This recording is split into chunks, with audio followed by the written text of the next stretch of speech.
Welcome back to this week's Weekly Edit. I am so glad that you're here. So, how did you enjoy last week's Weekly Edit? I'm always open to feedback if you want to chat about it. If you want to tell me what you like, what you didn't like, please feel free. Just email me or go on my website and tell me what you think. All right, so before we begin, I just want to acknowledge you. You showing up. You're choosing to listen, you're choosing to stay present, and you are engaging with your life instead of just rushing through it. That alone tells me something about you. Now, last week we spoke about goals, and not just nice to have goals or like surface level ones, but goals that actually stretch you, goals that ask you to evolve, to step into the next version of yourself. Because a life without challenge is small and constricted, but a life with intentional challenge keeps you awake and alive and engaged in your life. So today I'm going to talk about what happens after you set the goal, because setting your goal is actually the easy part. So I hope you have all, if you hadn't had set your goal last week, that you all now do have a goal. Now, the real work happens in those quiet moments, in the private moments, the moments where no one's watching and your nervous system is tired. And today I'm talking about resistance. Not the resistance that is caused by outside circumstances or your kiddo or your schedule or your responsibility or another person. It is your resistance, your inner resistance. Because the greatest obstacle between you and your life is not out there, it is internal. It's the voice that says, not today. I'm tired. I can do this later. It doesn't really matter. Resistance isn't harsh. It's actually very reasonable, and it even sounds like self-care sometimes. So let's talk about what's actually happening. First, I just want to tell you that it is completely normal. Resistance doesn't mean that you're lazy. It doesn't mean that you don't have willpower. It doesn't mean there's something wrong with you. Resistance is biological. It's in you. Your brain is evolved to keep you safe and comfortable and alive, and not it's not expanded or a big. It's at the basic level. Your brain operates on three priorities: to avoid pain, to seek pleasure, and to conserve energy. Now, this was an incredible, useful when survival was the goal. But today, there's comfort everywhere. There's distraction, it's constant. You've got your couch, you've got your bed, you've got your remote, you've got your fridge, which is full of food. And growth requires you to do the very things that your brain is resisting.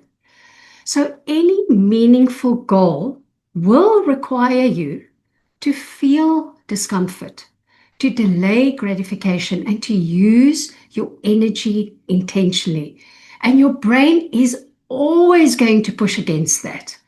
So when you plan to do your bit of exercise or moving, suddenly you're going to feel so exhausted. And when you sit down to work, suddenly you're going to feel like, oh, I have to get up to do this, or I feel like scrolling.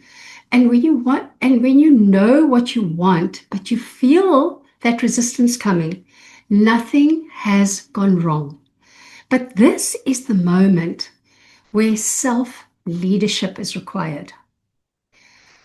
Because inside of you, you've got two powerful forces. Okay. So you've got your primitive brain, and it lives in the present. It prioritizes comfort and certainty. It's emotional and persuasive and reactive. And then the other part of your brain, you get is your higher brain. And that part is the part that can imagine your future. It can plan and it can design, it can choose. And a part of you understands that there is hardship involved in that. And there's a long-term vision as far as that's concerned. And the higher brain is the person that you're becoming. It is the woman or man that you're becoming. And every time you override resistance calmly and deliberately, you strengthen that higher brain's voice. So every time you defer to comfort, you weaken the higher brain. You weaken that higher voice. And this is not, it's nothing to do about perfection. It's about patterning. Okay, so giving into resistance feels really good in the short term, but it erodes your self-trust in the long term. So every time you don't follow through, your nervous system learns that you can't rely on yourself. And it creates overwhelm, it creates hesitation, it creates decision fatigue, it creates that sense of being stuck. And not because you're incapable, but because your inner authority has been diluted. And the most grounded people that I know are not the most motivated. They are just the people who trust themselves. They don't wait to feel ready. They decide ahead of time. And one of the most powerful shifts that you can learn is about urges. So you don't need to get rid of the urge. So for example, if you're trying to lose weight and that urge to eat the cookie comes up, don't resist the urge. You just need to stop obeying the urge. So you need to feel the urge.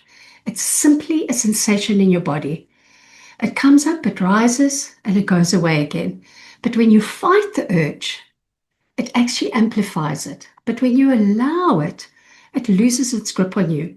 So instead of arguing with yourself or judging yourself, you just say, there's the resistance. But you know what? I'm going to do it anyway. You don't need to feel inspired or calm or motivated. You simply stay anchored in the decision that you had made before the urge arrived.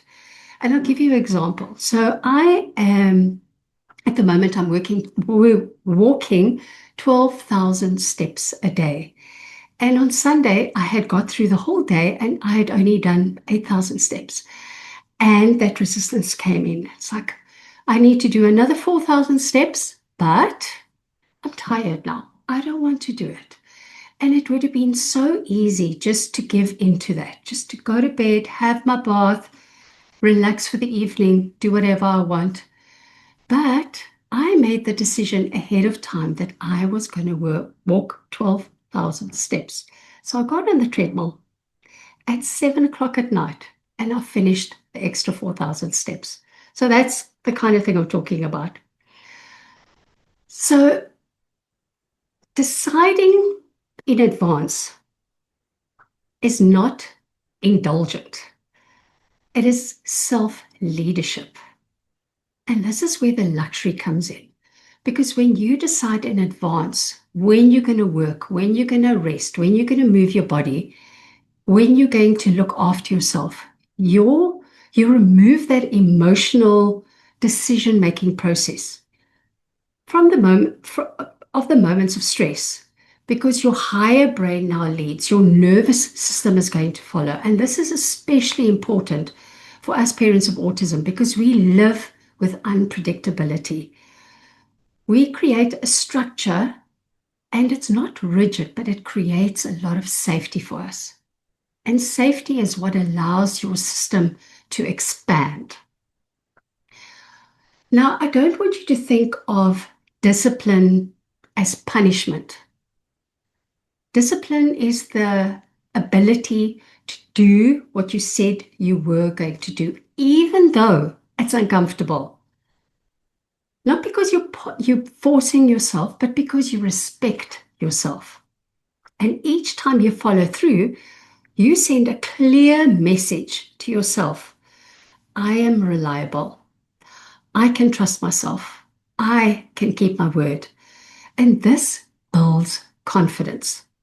Now, of course, there are going to be days when your capacity is low. You can have low energy. You're not going to feel like doing anything. And on those days, we don't abandon ourselves. Instead, we commit to a minimum baseline.